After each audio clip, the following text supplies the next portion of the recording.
বুঝলি বক্ক করি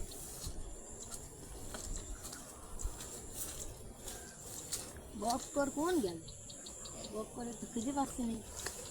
এই যে, আসসালামু আলাইকুম দোস্ত। ওয়ালাইকুম আসসালাম। দোস্ত, বন্ধু কেমন আছো? হ্যাঁ আলহামদুলিল্লাহ আমি ভালো।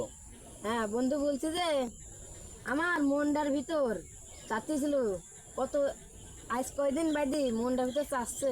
দোস্ত তুমি আমার সাথে আলাপ করা মানে আমার টাকা খরচ, আমি বুঝতে পারছি। কও তুমি কি করো? হ্যাঁ বলতেছিলাম যে মেলা দিন ধরে আমার গরু গোশ দিয়ে ভাত খেতে মন বলছে, সেটা আমি খাতে পারছি না।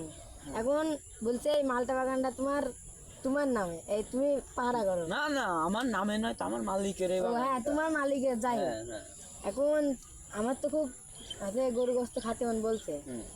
এখন চলো এই মালটা আমরা বিক্রি করে গরু গোস্ত দিয়ে ভাত খাই গিয়ে। না না, এটা আমার মালিক আমাকে ভরসা করে দিয়ে গেছে যে তুমি এইগুলা পাহারা দিবা।